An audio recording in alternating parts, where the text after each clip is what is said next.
এরকম নরম তুলতুলে রসবড়া একদম রসগোল্লার মতো গোল গোল হবে, তুলোর মতো নরম হবে আর মুখে দিলেই মিলিয়ে যাবে। প্রত্যেকটা রসবড়ার মধ্যে রস সঠিকভাবে ঢুকবে আর এই রসবড়া হবে সেরা সেরা। কীভাবে এই রসবড়া বাড়িতে খুব সহজে একদম প্রথমবারই পারফেক্ট বানাতে হবে আর তার সমস্ত খুঁটিনাটি টিপস শেয়ার করব। তো ভিডিওটা মন দিয়ে শেষ পর্যন্ত দেখতে থাকো।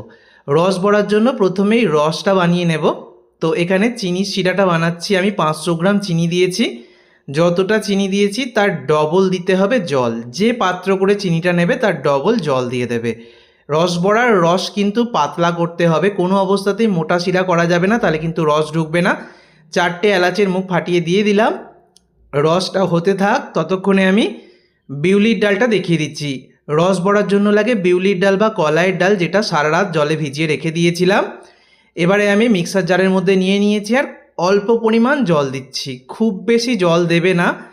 পেস্ট করতে করতে যদি দেখো জলের প্রয়োজন রয়েছে তাহলে সামান্য জল দিতে পারো।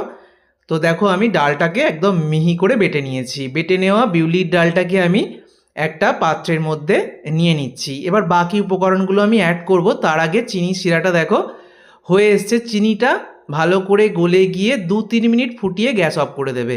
এর থেকে বেশি জাল দেবার প্রয়োজন নেই। আমি ঢাকা দিয়ে চিনির শিরাটা রেখে দিলাম। এবারে আমি বিউলির ডাল বাটার মধ্যে প্রথমেই দিচ্ছি 1 হাতা মতো চালের গুঁড়ি। এখানে তোমরা সুজিও দিতে পারবে, সুজি বা চালের গুঁড়ি যে কোনো একরকম দেবে। এবারে দিয়ে দিলাম এখানে সামান্য একটু খাবার সোডা, 1 চিমটে মতো দিয়েছি। একটু মৌরিকে হাতে ঘষে দিচ্ছি, এতে করে খেতে খুব ভালো লাগবে। আর দিয়ে দিচ্ছি এখানে লবণ। লবণটা বেশি দেওয়ার দরকার নেই। এবার খুব ভালো করে ফেটাতে হবে। ফেটানোটা যত সুন্দর হবে রসবড়া কিন্তু তত পারফেক্ট হবে। এর মধ্যে তোমরা একটু ছানাও দিতে পারো, তাহলে টেস্ট কিন্তু অনেকটা বেড়ে যায়। আমি ছানা ছাড়াই দেখাচ্ছি। দেখো খুব ভালো করে আমি 7-8 মিনিট ফাটিয়ে নিয়েছি ব্যাটারটাকে ফেটিয়ে নেওয়ার পর দেখো আমি একটু জলের মধ্যে ফেলে দেখিয়ে দিলাম। যখন দেখবে জলের মধ্যে ভেসে উঠছে তখনই বুঝবে যে ব্যাটারটা ভালোভাবে ফেটানো হয়ে গেছে। এবার তেলটাকে ভালো করে গরম করে নিয়ে গ্যাসের ফ্লেমটাকে মিডিয়ামে করে দিয়েছি। মিডিয়াম ফ্লেমে এবার একটা একটা করে বড়া দিয়ে দিচ্ছি। বড়া ছাড়ারও একটা পদ্ধতি রয়েছে। যে পাত্রের মধ্যে তোমরা ব্যাটারটাকে ফেটাবে সেই পাত্রেই সামান্য একটু ব্যাটার 3 আঙুল দিয়ে তুলে নেবে। তারপর সেই পাত্রের গায়ে লাগিয়ে নিয়ে 1 আঙুল দিয়ে ব্যাটারটাকে তুলতে হবে। তারপর 3 আঙুলের সাহায্যে আবার তেলের মধ্যে ছাড়তে হবে। আর তেলের মধ্যে বড়াগুলোকে ছাড়ার পর তারপরে 2-3 মিনিট মতো অপেক্ষা করবে। তারপর ছানটা দিয়ে তেলের মাঝখানটা একটু নেড়েচেড়ে দেবে, যাতে করে সমস্ত বড়াগুলো তেলটা সঠিকভাবে পায়, সমানভাবে পায় এবং বড়াগুলো এতে করে কিন্তু গোল গোল হবে। যতটা সম্ভব গোল গোল বড়া কিন্তু এইভাবেই সম্ভব হবে। দেখো আমি দেখিয়ে দিচ্ছি।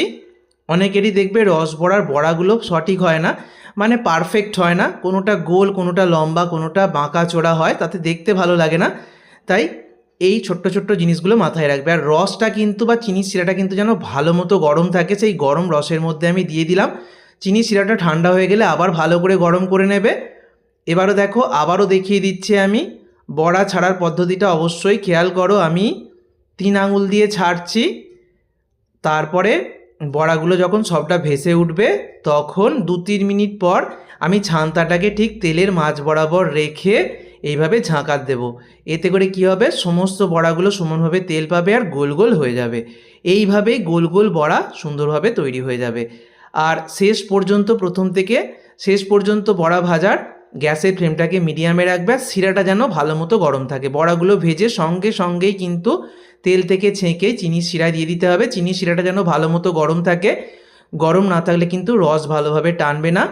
এবার দেখো সমস্ত বড়া এভাবে ভেজে নিয়েছি। ছান্তা দিয়ে একটু ওলট পালট করে দিচ্ছি হালকা হাতে। এবার ঢাকা দিয়ে 2-3 ঘন্টা রেখে দেব। 2-3 ঘন্টায় রস খুব ভালোভাবে ঢুকে যায়। আমি 1 ঘন্টা পর তোমাদেরকে দেখাচ্ছি। দেখো কত সুন্দর রস কিন্তু সুন্দরভাবে ঢুকে গেছে।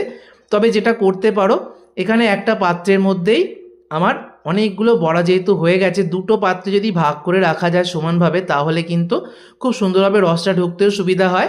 আর চিনির শিরাটা ওই জন্য আমি 500 গ্রাম চিনি নিয়েছি। 200 গ্রাম নিয়েছিলাম বিউলির ডাল, তার জন্য 500 গ্রাম চিনি। চিনির শিরাটা কম হলেও কিন্তু হবে না, কারণ এই বড়াগুলো ফুলে কিন্তু অনেকটাই বড় বড় হয়ে যায়। তাই চিনির শিরাটা পাতলা হবে, পরিমাণও যেন একটু বেশি থাকে, যাতে সঠিকভাবে রস ঢুকতে পারে। আর একটা ডিপ পাত্র বা গভীর পাত্রে রসবড়াগুলো রাখবে। অবশ্যই বাড়িতে তৈরি করো। ধন্যবাদ।